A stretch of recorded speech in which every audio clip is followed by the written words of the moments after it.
সুপ্রিয় শিক্ষার্থী বন্ধুরা, হিসাব বিজ্ঞানের এই খুবই গুরুত্বপূর্ণ একটি অধ্যায়ের একেবারে প্রথম ভিডিওতে তোমাদের সকলকে স্বাগত জানাচ্ছি। আচ্ছা, চিত্রের এই লোকটি বিষণ্ণ কেন, এই লোকটি স্যাড কেন, এর কারণ একটু উদ্ঘাটন করার চেষ্টা করি। মনে আছে সেই ছোটবেলার কথা, যখন সারা বছর পড়াশোনা করার পর একদম শেষে গিয়ে স্কুল থেকে আমাদেরকে একটি রেজাল্ট কার্ড ধরিয়ে দেওয়া হতো। সেই রেজাল্ট কার্ড আমরা কোন বিষয়ে কত করেছি, কত পেয়েছি, কোনটিতে খারাপ করেছি, হয়তোবা কোনটিতে ফেল করেছি, এই সকল প্রকার আমলনামা কিন্তু তখন আমাদেরকে দেখানো হতো এবং রেজাল্ট কার্ড দেওয়ার দিন কিন্তু আমাদের চেহারার অবস্থা কিন্তু ঠিক এরকমই হতো। তো একটি ব্যবসা প্রতিষ্ঠানের ক্ষেত্রেও শিক্ষার্থী বন্ধুরা আমরা রেজাল্ট কার্ড প্রস্তুত করে থাকি। কেন বলো তো? আমরা ধরে নিই একটি ব্যবসা প্রতিষ্ঠান অনন্তকাল ধরে চলবে, কিন্তু তার মানে এই নয় যে আমরা ব্যবসা প্রতিষ্ঠানের খোঁজ খবর রাখবো না। অনন্তকাল ধরে চলার সময়কালকে আমরা ছোট ছোট কিছু হিসাবকালে ভাগ করে নিই এবং এই হিসাবকালে আমাদের পারফরমেন্স কীরকম হয়েছে সেটা আমরা দেখতে চাই, ওই হিসাবকালে আমাদের পারফরমেন্স কীরকম হয়েছে সেটা দেখতে চাই। এজন্য আসলে আমাদের কি করতে হয় বলতো, একটি রেজাল্ট কার্ড প্রস্তুত করার দরকার হয় এবং এই রেজাল্ট কার্ডকেই অ্যাকচুয়ালি আমরা বলছি আর্থিক বিবরণী। ইংরেজিতে এটার আরও কিছু নাম রয়েছে, সেটাকে আমরা কি বলি, ফাইন্যান্সিয়াল স্টেটমেন্টস। সো আর্থিক বিবরণী বা ফাইন্যান্সিয়াল স্টেটমেন্টস বলতে আমরা কি বুঝি, এমন কিছু রিপোর্ট বা দলিল যেখানে আমরা সারা হিসাবকাল জুড়ে একটি কোম্পানির আর্থিক ফলাফল কীরকম ছিল, আর্থিক ফলাফল কীরকম ছিল এবং আর্থিক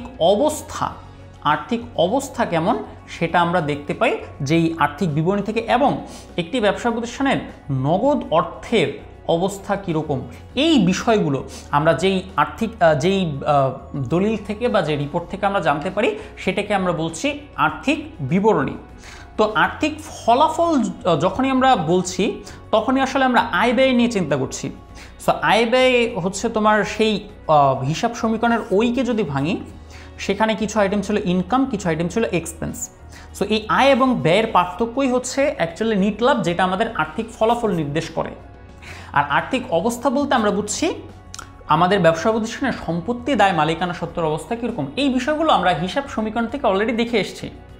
তো এই সবগুলো বিষয় না আসলে আমাদের পুরো হিসাবকাল জুড়ে আমাদের পারফরমেন্স কীরকম ছিল সেটার একটি ইন্ডিকেটর।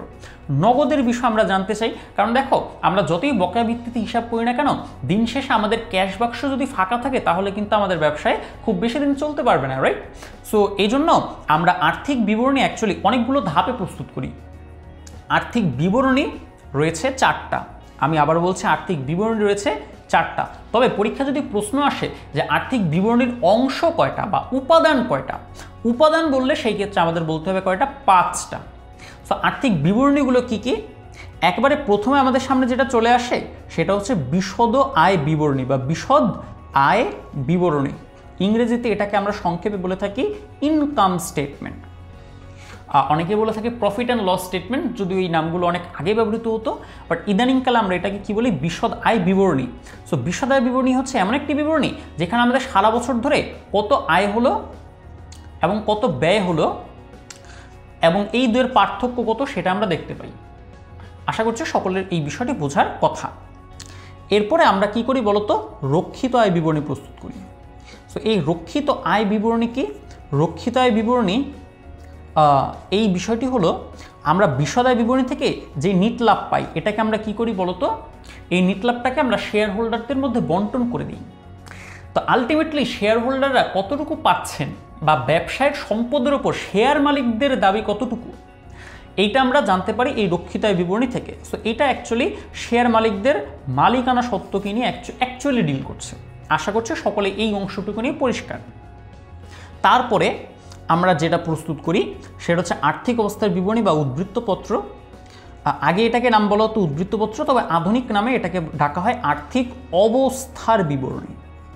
আর্থিক অবস্থার বিবরণী। তো আর্থিক অবস্থার বিবরণীতে আমরা অ্যাকচুয়ালি হিসাব সমীকরণে সবগুলো উপাদান দেখতে পাই। সেখানে আমাদের ব্যবসা প্রতিষ্ঠানের সম্পত্তি কীরকম, ব্যবসা সম্পত্তির উপর তৃতীয় পক্ষের দাবি বা এল কতটুকু, ব্যবসা সম্পত্তির উপর মালিকের দাবি কতটুকু অর্থাৎ ওনার সিকিউরিটি, সেটাও আমরা কি করতে পারি, দেখতে পারি। সো বিশদায় বিবরণী, রক্ষিত আয় বিবরণী, আর্থিক অবস্থার বিবরণী গেল। এটা ছাড়াও আমরা আরেকটি বিবরণী প্রস্তুত করি যেটাকে আমরা বলি ক্যাশ ফ্লো স্টেটমেন্ট, যেটাকে আমরা কি বলি শিক্ষার্থী বন্ধুরা, ক্যাশ ফ্লো স্টেটমেন্ট কিংবা নগদ প্রবাহ বিবরণী। সো নগদ প্রবাহ বিবরণীতে আমরা দেখি যে আমাদের সারা বছর ধরে নগদ আন্তঃপ্রবাহ কত, ক্যাশ ইনফ্লো বলা হয়ে থাকে, বাংলাতে বলি নগদ আন্তঃপ্রবাহ, অর্থাৎ সারা হিসাবকাল জুড়ে আমাদের নগদ আন্তঃপ্রবাহ কত হলো এবং নগদ বহিঃপ্রবাহ কত হলো সেটা আমরা জানতে পারি এই নগদ প্রবাহ বিবরণী থেকে। আচ্ছা গেল এটি। সো এই চারটি হচ্ছে অ্যাকচুয়ালি আর্থিক বিবরণী। এছাড়াও আর্থিক বিবরণের একটি অংশ রয়েছে বা একটি উপাদান রয়েছে, সেটাকে আমরা কি বলি বলতো, ইংরেজিতে বলা হয় notes to the financial statements, বাংলাতে বলা হয় টিকাসমূহ। দেখো আমরা এই যে চারটি আর্থিক বিবরণী প্রস্তুত করি, এখানে আমরা বিষয়গুলোকে সামারাইজড ওয়েতে বা সংক্ষিপ্ত উপায়ে উপস্থাপন করি, কিংবা আরেকটু যদি ক্লিয়ারলি বলতে চাই আলটিমেট ফিগারটি কতটুকু সেটা আমরা দেখাই। ফর এক্সাম্পল আমরা দেখালাম অবচয় আমাদের এই বছর 50,000 টাকা। অবচয় কোথায় দেখাই আমরা, অবচয় আমরা ব্যয় হিসেবে দেখাই, পরিচালন ব্যয় হিসেবে দেখাই বিশদায় বিবরণীতে। এখন 50,000 টাকা এটা কোন পদ্ধতিতে অবচয় ধরার পর হলো, এটা কি ক্রমহ্রাসমান নাকি সরল রৈখিক নাকি বর্ষ সংখ্যার সমষ্টি পদ্ধতি, কোন পদ্ধতিতে ধরার পর হলো। অর্থাৎ এই যে বিশদায় বিবরণীতে শুধু আমরা লিখলাম অবচয় 50,000 টাকা, এটার ব্যাখ্যা আমরা দিই নোটসে, অর্থাৎ নোটস অংশে আমরা প্রতিটি বিষয় কি করি, ব্যাখ্যা করি। অবচয় কত হয়েছে, কোন পদ্ধতিতে ধরার ফলে হয়েছে, কোন কোন সম্পত্তির উপর ধরার ফলে হয়েছে, সম্পত্তি কতটুকু বাড়লো কমলো, এই বিষয়গুলো কোন সম্পত্তি কমলো। অর্থাৎ টিকাসমূহে আমরা কি করি বলতো, আমরা এক্সপ্লেনেশন দিই। আমরা এই যে চারটা বিবরণী প্রস্তুত করেছি এগুলোর এক্সপ্লেনেশন আমরা কোথায় পাই বলতো, টিকাসমূহে পাই। এখন এই টিকাসমূহ দেওয়ার কি খুবই দরকার? হ্যাঁ, এটা দেওয়া খুবই দরকার। কেন? কারণ হিসাব বিজ্ঞানের মূল উদ্দেশ্য হচ্ছে সংশ্লিষ্ট পক্ষসমূহকে তথ্য সরবরাহ করা। আর তথ্য সরবরাহ করার ক্ষেত্রে কোনো তথ্য গোপন রাখা যাবে না, কোনো তথ্য হাইড করা যাবে না, প্রতিটি তথ্য পরিষ্কারভাবে তুলে ধরতে হবে।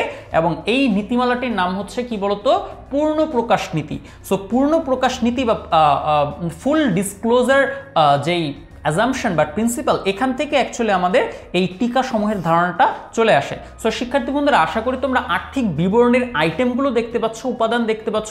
আর্থিক বিবরণী কি সহজভাবে মনে রাখতে পারো, এটি একটি কোম্পানির রেজাল্ট কার্ড, যেখানে কোম্পানির সারা বছরের পারফরমেন্স দেখানো হয়।